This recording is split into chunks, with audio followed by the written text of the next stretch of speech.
Je vais vous expliquer ça via ma VMware. Donc c'est une machine virtuelle, voilà. Donc c'est pas sur mon PC directement et donc l'écran est un peu plus petit, mais j'espère que vous verrez déjà pas mal de choses. Donc première chose à faire, c'est se rendre dans le BIOS. Le BIOS, c'est un système d'exploitation qui est sur chaque carte mère. Donc en fait, il y a ça sur n'importe quel PC. C'est avant que Windows ou n'importe quel système d'exploitation ne se lance via votre disque dur. Vous pouvez accéder au BIOS qui va vous permettre de paramétrer déjà quelque chose sur vos ordi. Donc ce qui va nous intéresser, c'est la séquence boot. Donc dans un BIOS, du moins dans les anciens BIOS, on ne peut se diriger qu'avec les flèches directionnelles et le clavier. Maintenant, il y a des nouveaux BIOS qui permettent de le faire manuellement avec la souris, mais je vous montrerai ça après. Donc ici dans le BIOS, on va dans la séquence boot. Donc boot, ça va définir la séquence de démarrage de l'ordinateur. Donc là, on retrouve tous les devices possibles. Donc votre lecteur CD, vos disques durs, le network, donc ça c'est par le réseau, etc. Et donc nous, ici, on va faire une installation via le CD de Windows. Et donc, on va vouloir mettre le CD en premier boot. Donc ici, dans mon BIOS, moi, il faut appuyer sur plus pour monter et moins pour descendre. Donc ça, c'est spécifié en général ici, dans le bas de la page, la façon de se déplacer dans le BIOS. Et donc, vous mettez le CD-ROM en premier boot. Pourquoi? Parce qu'on va vouloir lancer l'ordinateur via le CD-ROM et pas via le disque dur comme ça fait traditionnellement quand vous avez un Windows déjà installé. Donc ici, je vais vous ajouter une petite image, voilà, pour vous montrer. En fait, pour rentrer dans le BIOS en général, vous avez une première image qui arrive sur tous vos PC, qui reste là une seconde environ. Et vous pouvez voir en bas de cette page quelle touche vous devez presser pour entrer dans le setup. Ici, on voit que c'est delete, j'ai pris une image au hasard. En général, ça va être F2 ou delete. Donc ça, vous pouvez le voir, essayer de le voir assez rapidement en allumant votre PC. Sinon, quand vous allumez votre PC, pour rentrer, il suffit pas de presser une fois la touche F2 ou delete, ou bien la touche du BIOS. Il faut la presser en continu. Donc dès que vous allumez votre PC, vous appuyez en continu sur cette touche et vous arriverez dans le BIOS. Donc voilà, une fois que vous avez réglé le BIOS avec le boot, en bonne séquence, on fait exit savings changes, pardon. Donc vous sauvez et vous sortez. Je vais quand même vous mettre une petite photo, voilà, pour vous expliquer. Voilà, ça c'est une image d'un BIOS récent. Maintenant, il y a une interface graphique bien plus développée. Vous pouvez, comme vous voyez en haut, Boot Device Priority, vous pouvez utiliser la souris et déplacer les icônes des devices que vous voulez pour mettre l'ordre de boot que vous désirez. Donc voilà, une fois que c'est fait pour le BIOS, on sort, on valide et Windows va lancer le programme d'installation. Donc voilà, comme je l'ai déjà dit, c'est pas très compliqué, n'ayez pas peur de le faire vous-même parce que c'est quand même quelque chose qui peut être assez utile si vous voulez réinstaller une machine ou installer totalement un nouveau Windows. Moi je le fais assez régulièrement pour remettre à neuf mon ordinateur entre guillemets. Ça permet de formater proprement sa machine sans s'y connaître vraiment beaucoup. Et donc voilà, on arrive sur la première phase de l'installation, on va choisir la langue. Moi je pense que c'est juste en anglais donc je peux pas le changer. Donc ça vous choisissez ce que vous désirez, le format du temps, etc. La méthode d'entrée du keyboard. Si vous êtes en français, faites attention de choisir votre pays parce que France, Belgique, Canada, etc. n'ont pas la même configuration du clavier.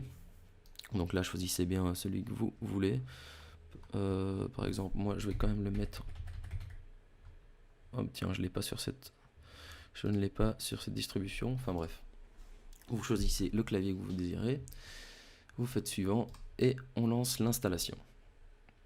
Donc ici, ça va être la partie qui prend le plus de temps. Je vais vous la passer en accéléré. En fait, là, Windows va installer chaque fichier système sur le disque dur. Ça va prendre pas mal de temps et donc ça je vais vous le passer. Il faut juste accepter les termes et faire suivant. Ah, j'oubliais cette phase très importante. Avant que Windows installe le système, on va devoir choisir où l'installer. Donc soit vous avez ici deux choix, Upgrade, soit Custom. Upgrade, je pense, je n'ai jamais utilisé en fait, je pense que c'est pour les gens qui ont un upgrade de Windows. Par exemple, vous êtes sur Windows Vista et vous décidez de passer à 7, vous pouvez faire l'upgrade comme ceci. Nous, on va aller dans les options avancées et on va pouvoir ici voir nos disques durs et pouvoir les gérer directement là. Donc on va afficher les options. Ici, comme c'est une machine virtuelle, il détecte que c'est un disque qui n'a aucune partition, mais quand vous avez quand vous avez déjà utilisé votre ordinateur, en général, vous aurez plusieurs partitions ici, vous aurez plusieurs disques, etc. Et ils seront déjà créés. Donc vous n'aurez pas le bouton New allumé, vous aurez juste, enfin allumé, apparent, vous aurez juste Format et Delete. Donc il sera comme ça. Ici, je vais créer une nouvelle partition. Ça, c'est à peu près la même chose que je vous ai montré dans mon tuto précédent, comment partitionner ces disques et gérer ces disques durs. C'est à peu près la même chose que ça, sauf que c'est dans une autre interface graphique. Donc voilà, ici en général, vous aurez, si vous avez déjà un Windows, vous aurez une partition sur votre disque principal. Ici j'ai mon disque 0, donc j'en ai qu'un. Mon disque principal, j'ai une partition primary qui prend quasiment toute la capacité du disque et une partition système de 100 mégas. Vous aurez toujours ça, c'est une partition réservée, c'est normal, donc vous ne pourrez pas installer le Windows dessus, c'est normal. Donc moi je vous conseille de supprimer toutes vos partitions pour que Windows installe lui-même le système dessus et crée la partition automatiquement. Donc on fait delete. N'ayez pas peur, ça va pas supprimer vos disques, ça va juste supprimer les partitions. Et donc on se retrouve avec un disque entre guillemets neuf, qui n'a encore aucune partition dessus. Et donc là vous choisissez le disque désiré et vous faites Next. Et là c'est justement là que je voulais en venir, la partie que je vais passer en accéléré. On voit que Windows copie tous les fichiers système. Donc là, laisser faire, ça va prendre 15-20 minutes, voire 30 minutes, ça peut prendre pas mal de temps. L'ordinateur va redémarrer une première fois pendant l'installation et il va redémarrer à la fin de l'installation une deuxième fois pour passer à la configuration. Donc voilà, on se retrouve après, je vous passe ça en accéléré.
On arrive à la configuration de Windows. Donc comme vous avez pu le voir quand quand je vous ai accéléré la vidéo, l'ordinateur a redémarré 2 fois pendant l'installation. Ça dure quand même un bon 15 minutes, je veux dire. Donc ça, vous pouvez laisser l'ordinateur travailler tout seul. Il va redémarrer automatiquement pendant l'installation. Et puis après la finalisation de l'installation, il redémarre et vous arrivez sur cette fenêtre. Donc ici, voilà, Windows est bien installé. Mais vous allez devoir configurer un petit peu, le personnaliser, on va dire. Donc ici, il vous demande le nom de votre utilisateur. Donc ça, ici, hop, je vais retourner dessus. Moi, je vais l'appeler user. Vous l'appelez avec votre prénom ou comme vous le désirez. Et le nom de votre PC. Donc ça, il met automatiquement, mais vous pouvez le changer aussi. Moi, je vais le laisser comme ça. Donc après, next, il vous demande un mot de passe. Ça, vous pouvez le laisser vide si vous le désirez. Comme ça, Windows s'allume directement. Et ici, vous arrivez sur l'activation de Windows. Donc en fait, soit vous pouvez entrer votre clé d'activation directement, soit vous pouvez directement passer à l'étape suivante et l'activer par la suite. Donc je pense que vous avez 30 jours avant de l'activer. Ici, vous pouvez décocher si vous continuez à activer automatiquement par internet, parce que c'est assez chiant, je pense. Donc voilà. Moi, je ne vais pas rentrer la clé maintenant, je le laisse comme ça. Et ici, il vous demande quel type de protection vous voulez garder. Prenez la recommandée, c'est très bien. Et voilà, ici, le format du temps. Enfin, là, je laisse comme ça, vous prenez l'heure de Paris. Enfin, en fonction d'où vous habitez, évidemment.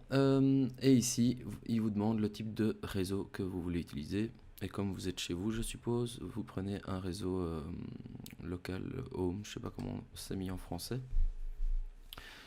Réseau privé, domestique, je pense. Et voilà, il va se connecter au réseau.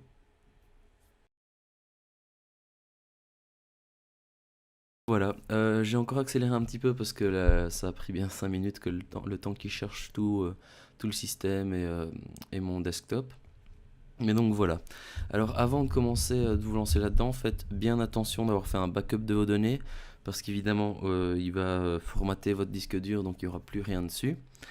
Oui, il y a toujours moyen de récupérer même si vous avez formaté, mais c'est bien plus compliqué. Donc faites bien attention de faire un backup de vos données et aussi de vos drivers. Donc ça, si vous ne savez pas ce que c'est que les drivers et les drivers ou les pilotes, comme ils s'appellent en français, n'hésitez pas à aller voir mon tutoriel sur comment mettre à jour vos drivers, parce que c'est vraiment important pour pouvoir utiliser votre PC totalement. Il va falloir mettre à jour vos drivers et quand vous réinstallez un Windows.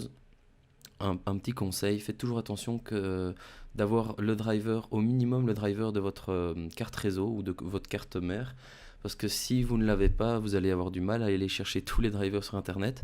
Donc moi ce que je fais, c'est j'enregistre en général sur une clé USB les drivers de ma carte réseau, et les autres après je vais les faire comme je vous l'ai montré dans mon autre tuto. Et donc voilà, si c'est la toute première fois que vous installez un système sur votre PC, vous avez sûrement reçu avec votre carte mère ou votre carte réseau un CD avec les drivers dessus. Et donc vous pouvez l'installer aussi par ce biais-là. Et donc voilà, c'est terminé pour ce tuto, j'espère que ça vous a aidé. N'hésitez pas à me poser des questions en commentaire si vous avez quelques petits soucis. Et sinon, je pense que je ferai un tutoriel